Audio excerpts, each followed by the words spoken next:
Hello, everyone, and welcome back to another episode of 52 Weeks, 52 amazing authors. I'm Dr. Lisa L. Campbell, the Growth Motivator, and I am joined today by author Suhaiba Neill. Hi there. Good morning. How are you? Good, and you? Good. Glad to be here. Yes, Happy New Year, right? And starting off with a bang, lots and lots of snow and temperatures that are not what some states are used to. My daughter is in Houston and she's talking about it's cold here and it's not supposed to be this cold. It is snowing here today in Philadelphia at the moment, so. Yes, lots of fun. So today we're talking about your book published last year, 2023, Like a Girl, 22 Leadership Lessons for the Woman on the Rise. Tell our listening and viewing audience what made you write this book at that time. So I've started a lot of books. Actually, I studied writing for children for a long time, and this was the book probably 2 years ago about now. It came to me to finish it. So I had the beginning, I had the outline, and I think the final push was my daughter entering college and having her kind of in the real world now and on her own and having to navigate things. And so that was probably that final push for me to finish it. And essentially, actually, my book birthday and her birthday are the same, which is really cool because I'll never forget it. So this was my gift to her for her 19th birthday, but also my gift to the world and all the other women on the rise. And I say on the rise because I feel like no matter how old you are or where you are in life, there's always more. Like my mom is in her 70s now and she's like, I'm waiting for my next assignment, and she's definitely paid her dues and done her part with, using her gift. But I feel like we're always or should always continue to evolve and kind of aim to just get to that next level for ourselves, whatever that looks like. Well, tell mom that I turned 50 in 2023. Okay. And at the end of 2023, I moved into what I like to call the preferment stage of life. And basically what that means, I'm only doing what I prefer to do. There you go. And the things that I prefer to do are those that are transformational for the lives of others. And so it's a comfortable place to be because I gave up some things to get to this place. But this is my next season of life. And I'm sure, like mom, I'll have another season at 70. My mom just told me a couple of days ago about all the traveling that she wants to do. I'm like, isn't something going on with your leg or something? How are we going to do all this traveling? She was like, I'm grown. I'm going to do all of those things. And I think, mindset plays a huge role in being able to do the things, even in the midst of those roadblocks that you may be faced with. And I think, again, for me, being at the age I am now, so I'm 46, and I'm happy to tell people that it doesn't bother me anymore if you ask me how old I am. I've learned enough to hopefully be helpful to those behind, and like those that are still in that similar lane that I'm in, can relate to things. And so, like I said, I've definitely been blessed to have an amazing mother and an amazing daughter, and we have a triple generation here now where we've got a great relationship, and they really have helped to push me, like you said, to kind of sometimes do the scary things, take the leap and share. That's the goal. Is as much as I love to write, talking about it isn't always easy. But like, you got to do it. So, now that the book is out there, that's the goal, is to share it with as many women. And I tease smart men will read it as well, because it does apply. I'd say that 21 chapters apply to everyone. The chapter on trusting your gut and women's intuition, that was just for us. But I always say too that awareness is really the key to everything. And so having an increased level of awareness as what it's like to be a woman in a mostly dominant male world is important for men as well, to kind of understand and see the other side of things. I love it. One of my previous guests, her book was titled Speak Up, I can't hear you, the voice of a woman. And I am reminded about how important our voice is on a daily basis. And the number one reason is 32 years ago, I gave birth to a little girl who was born deaf, nonverbal, and has several developmental delays. And right after I had her, I was still trying to find my voice. But then now all of a sudden, I became responsible for someone else who I had to be their voice, their advocate. And so I realized a long time ago how powerful my voice is. And my father recently sent me a copy of my report card from high school, which then took me back to elementary school. And back then, in the report card, they would have on the back, they would have these little check marks. And mine was constantly is talking. And I think back on that because my husband jokes with me all the time. You love to hear yourself talk. I'm like, no, I just enjoy engaging with others, cultivating relationships. And I've been in rooms with men who tried to take my voice from me. And I was not having it. We always talk about we want a seat at the table. I'm like, I'm in the room. You're going to know that I'm in the room.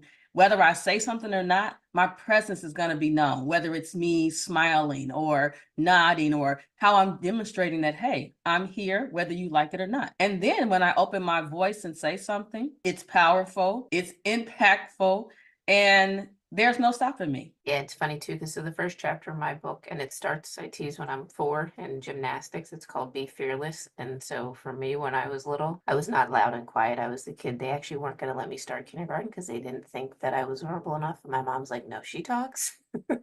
She's coming to school. If I didn't know you, I was like quiet as a church mouse. So I like to get my bearings first before I engage. But I was fearless and I was tiny. So I was in gymnastics. And one of the reasons that's the start of the book is I feel like at some point along the line, unfortunately, we lose something that we had when we were little and that is really innate and in us. But whether it's society or family or friends or school, whatever it is, you kind of lose that. So for me, that's where it started with the Be Fearless and just like I said, having the courage, so the process of writing this book was like nerve-wracking and then exciting and then nerve-wracking and then exciting. So it was back and forth and I'm like, is this really good enough to put out in the world? And who am I to tell somebody, how to be better, in terms of leadership? But we had a lot of good encouragement from behind the scenes and then a lot of good feedback after the release about how much this was needed, which is kind of sad still to think that we're in 2024 and women in leadership is still such a big issue. But I think it's in there and it's a matter of realizing that, oh, I was fearless once and I can be fearless again. I can kind of quiet the external clutter and noise and channel that little girl inside of me, that inner voice that said, you can do it and go for it again. So that was one of the other goals, was to kind of give everybody that permission to remember who they were before you got shaped and molded potentially a little bit kind of in the wrong direction and get back on track for. I think it's just kind of maybe par for the course a little bit when you get married and you have kids as a woman, you kind of can't help but lose yourself a little bit in the wife and the mother and those roles.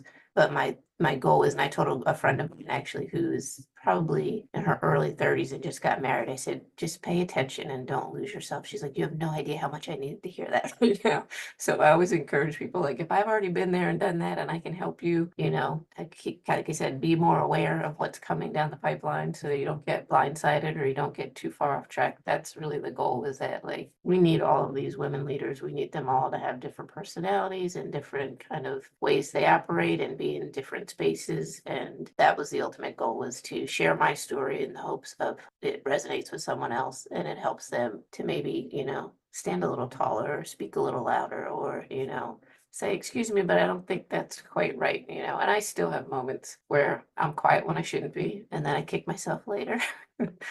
So I'm a work in progress. I think we all are, but it's just knowing that you're not alone in it and that we've all been there, done that. Or, I tease my daughter. I'm like, there's some lessons you really don't have to learn the hard way. But if you want to, be my guest. So that's the goal, is to really just, like I said, the best compliment I think I've gotten so far in the book was that it was relatable. And that was really important to me, is that I don't want to ever feel like I'm up here somewhere where, like, there's this huge gap between me and the audience. It's like I'm a real human being living my life just like you every day. There are moments when I still don't trust my gut, even though that's like my favorite chapter and the most important one as far as I'm concerned. So that was the goal in the process, is to just really encourage people to take another and closer look at who they are and where they are and what they may want to focus on next to kind of become, I think, honestly, a better leader for yourself.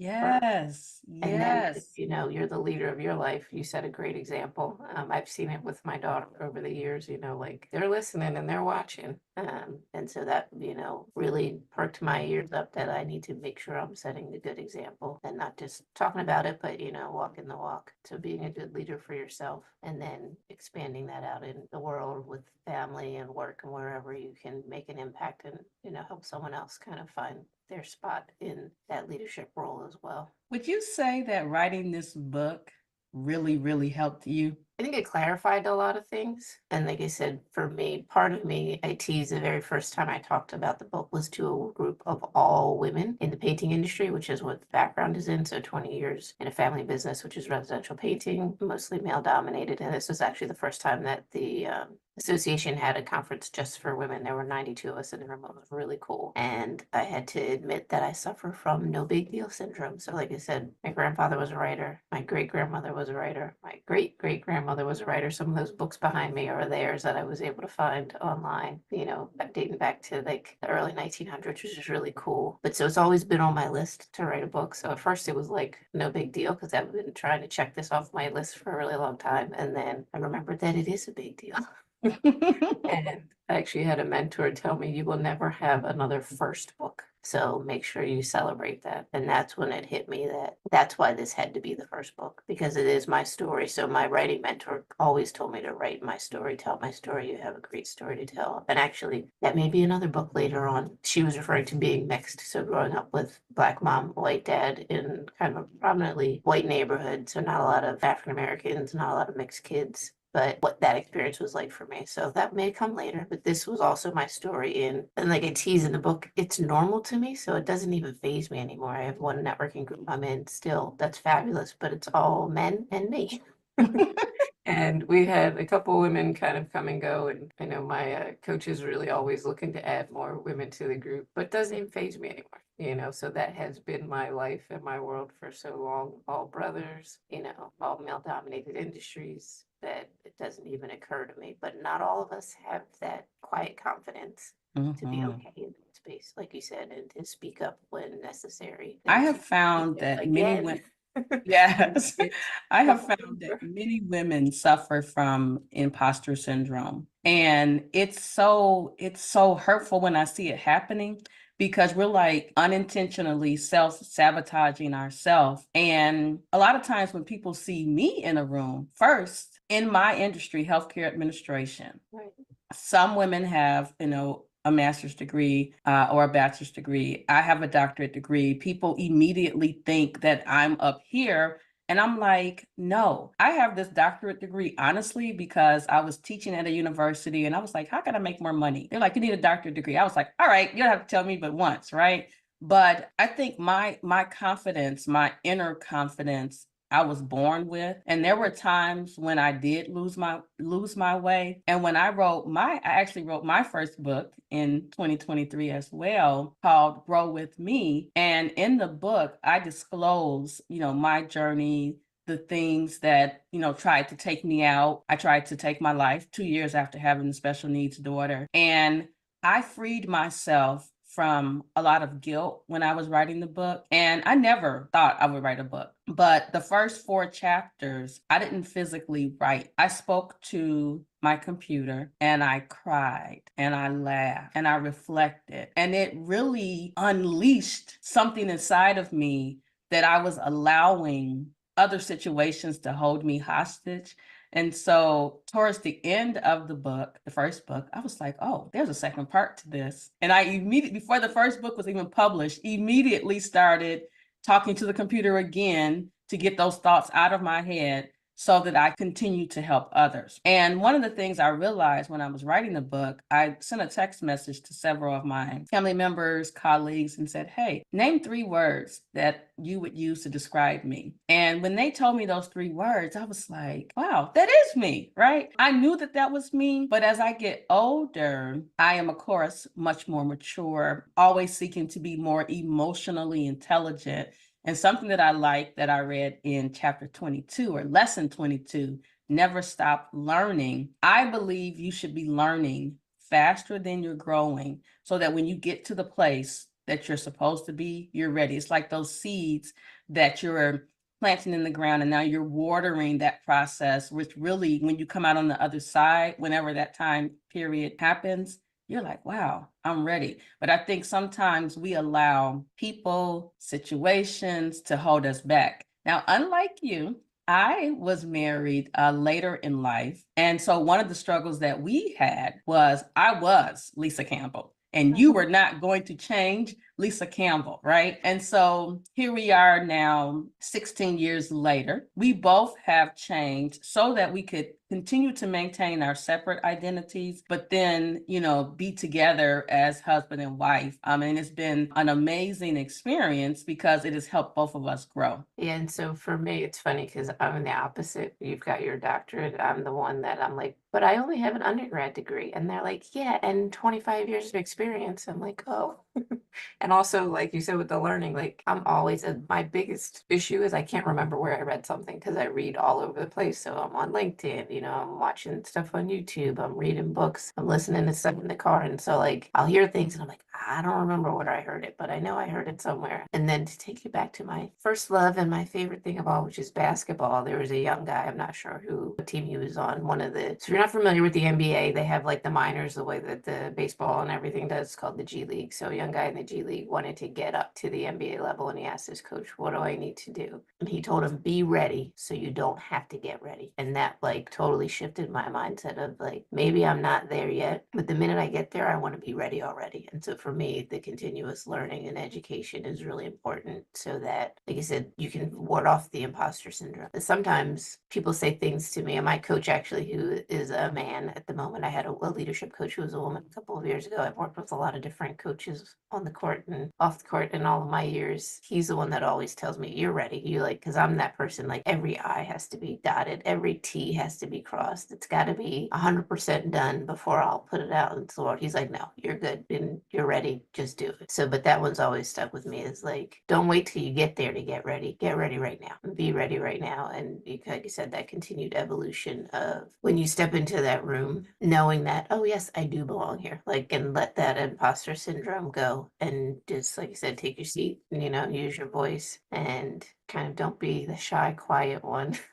When you know you have something important to give and to share. The other thing I always tease people is if you're not sure what you're really good at or what your gift is, ask some people that are close to you and they'll tell you really easily and very quickly what your gift is. Sometimes we can't see it because it's, it just is so easy for us that it doesn't make sense that it wouldn't be easy for others. That's what happened with me in my consulting world. So I'm really good with systems and processes. And to me, the world is basically just a puzzle. And I didn't realize it probably until like 42 that not everybody's brain works that way. And I'm like, well, what do you mean you don't know how to figure it out? Yeah, we don't know how to figure this out. So sometimes your gift isn't obvious to you because it's just so easy and it just comes so naturally. But once you figure out that that's what it is, then there's a way to, like I said, kind of nurture it and then share it with the world. Absolutely. So in lesson 16, you talk about get comfortable with having the difficult conversations. What would you say to a young woman who's struggling with that aspect, right? So she read lesson 16, but she's like, I still need something to help get me over this hump. I think a really, really deep breath and a pause. I think in the business world, like, so for me, being in a leadership role in our business, and some of the guys that work for us are older than me, and technically I'm their superior. We've got to have conversations, being prepared ahead of time if you know you're going to have a difficult conversation. And I like to call it staying neutral. So, like, not getting into, the I, me, my, and, being in a neutral space where I think actually it's funny because the systems and processes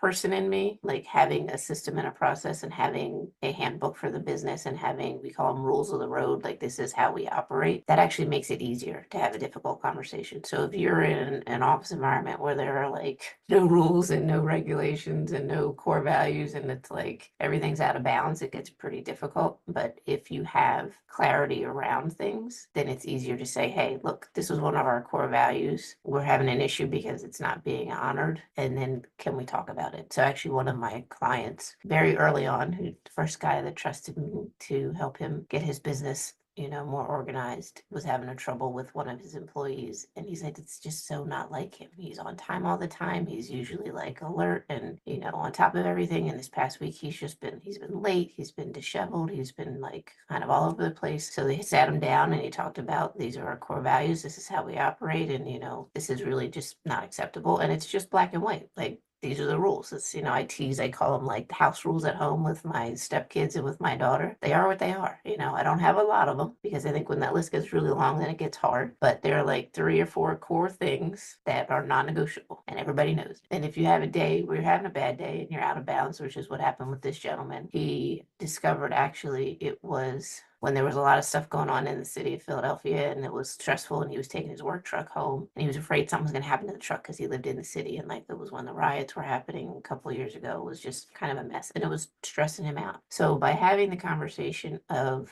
these are the rules, you really have been kind of slipping these last couple of days. And by the way, is something going on? So I think having it be business first and then being able to address the personal side really makes, I think, all the difference in having a difficult conversation with someone. But definitely being prepared ahead of time. I'm that person that runs through conversations in my head and puts down some bullet points, things we want to talk about, and then making sure at the end there's some kind of action plan. Like, so what are we going to do about this? And how are we going to move forward?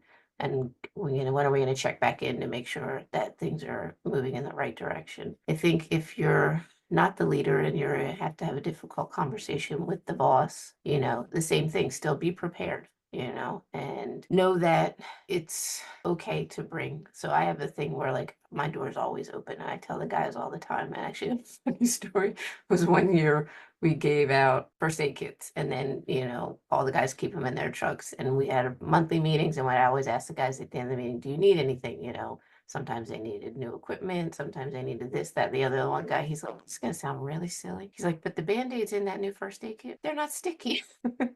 He's like, they don't work. I'm like, all right, there we go. I'm like, I'm going to order you some Band-Aid brand Band-Aids and everybody will get them, as soon as they're here. So when you have an open door and you build relationships and you focus on, and I tease all the time, especially now in this age of technology, relationships are going to matter more than ever. I think with the computer is good for certain things, but people need people at the end of the day. So for me in my leadership role, I was like, whatever you need, I have a little post-it note that lives on my computer in my office that's almost faded to like not being readable anymore, that says, how can I make your day better? So as a leader, that's my goal. Like, how do I make your day better? How do I make your job easier? And when you come at it with that approach, I think it makes a huge difference in what you get back from employees and how people will open up to you and be honest with, the little things. And if they're honest with the little things, they're more likely to be honest with the big things. But the other thing I will say, and I know this was a long-winded answer because I've seen it from both sides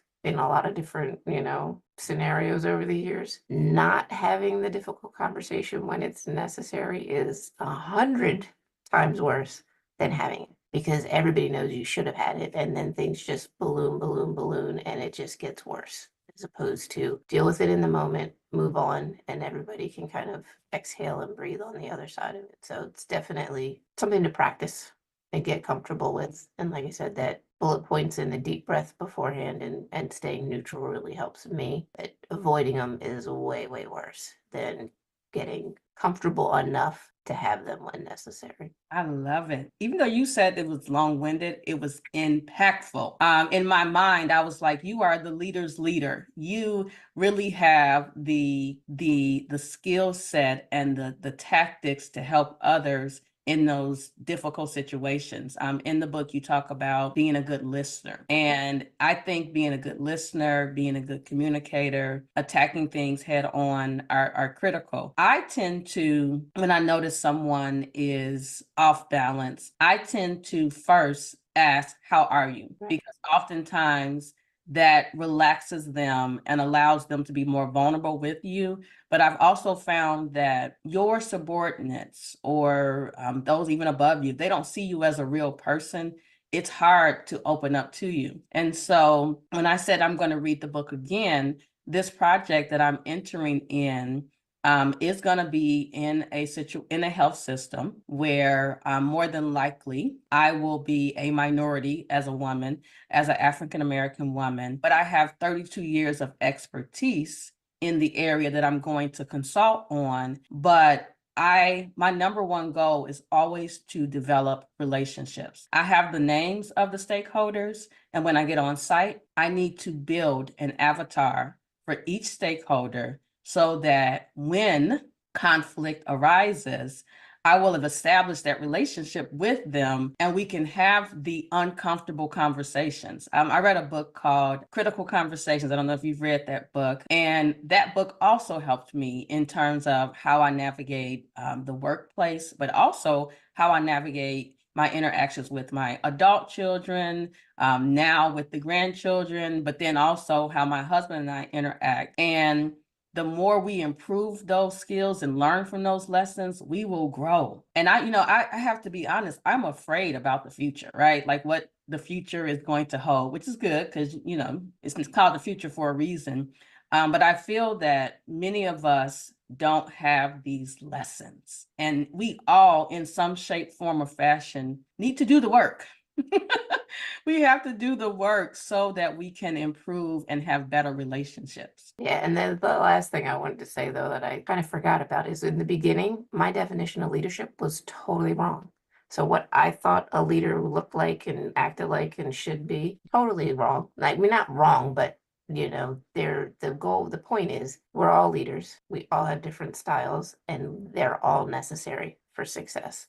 So that was really what was important to me, is like getting back to you. What type of leader do you want to be? And what does that look like for you? And staying in that space so that you don't get, like I said, shaped and molded, unfortunately, in the wrong way from the outside. Like, it's an internal job. So figure it out for you. I love it. I taught a graduate course on campus. Hadn't been on campus in like 20 something years to teach a class. Have been teaching online. And this was a group of young emerging healthcare leaders. And one of the things I said to them during week one, my class that I was teaching them was on strategic planning, but we talked about leadership styles. First of all, understanding the different leadership styles, and then doing an inventory to figure out which leader you are, but also which type of leader you need to be in certain situations, right? I, in most situations, am a transformational leader, right? Even when I'm not trying to be.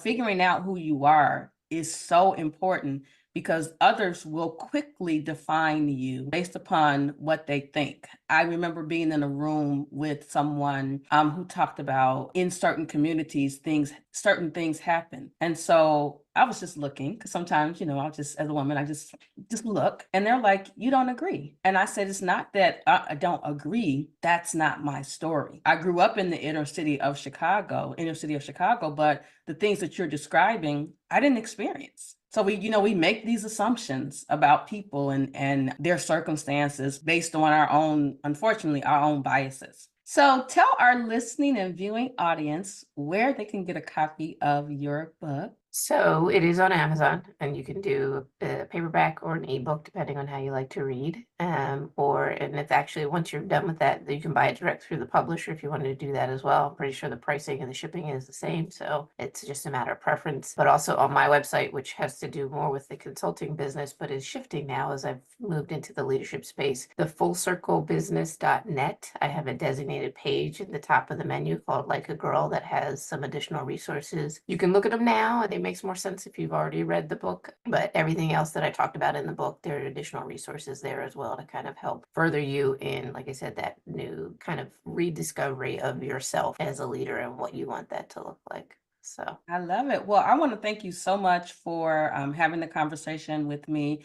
I look forward to seeing what's next for you. I know that you don't like to talk, but I see you on stages having this intimate conversation with the masses. They need you. They need your voice because many of them have lost their way, and they need someone, and I'll say this in my healthcare language, they need someone to say, charge to 300, clear, and resuscitate them and get them back on track. It is on my to-do list for 2024. So my speaker's bio page is ready. I have my graphic designer make it pretty for me. And so that is, it's funny. And I tease it's not my favorite place to be, but there's a chapter about public speaking and you can learn how I got over it and figure out how to get over it for yourself if necessary. Not everybody has that issue, but I did realize that it's the best place for me to be to make the biggest impact. So I have gotten over it. I tease it now, actually. I still get nervous in the beginning, but then I get excited and actually it's almost a little bit addictive, that rush of being on stage. And then for me as an introvert, there's the crash. Yes, An yes. hour after I get off of stage, but it's all worth it in the end. So that is on my to-do list. And again, that's about pushing myself outside of my comfort zone and, you know, no fear, go for it. The world needs it. And you know, it's my responsibility to share it. That was my gift. I discovered that was my gift. Now my responsibility is to share it with the world. So here I am, the introvert on podcasts and YouTube videos and on stages soon to come. I love it. I love it. And I look forward to watching your journey because I can see it clear in my mind, right? You're on this stage. Maybe you're not standing initially. Maybe you are in a chair. You're having this intimate conversation. And then women, men start to come to the mic and ask you questions and you're up on your feet, right? And you're empowering them. But then you'll let your handler know when this is over, get me off the stage because I don't want to be in the audience doing that. You know, I'll go to a table and sign a few books and have a couple of intimate conversations, but I too get nervous when I'm speaking. I've been speaking for 25 years. And the day before I'm scheduled to have a talk, my stomach is insanely just out of control. I am not able to sleep. And the minute my feet hit the stage, all bets are off. All right. Well, thank you so much. And I look forward to seeing about your future success. Thank you for having me and letting me share my story. Thank you.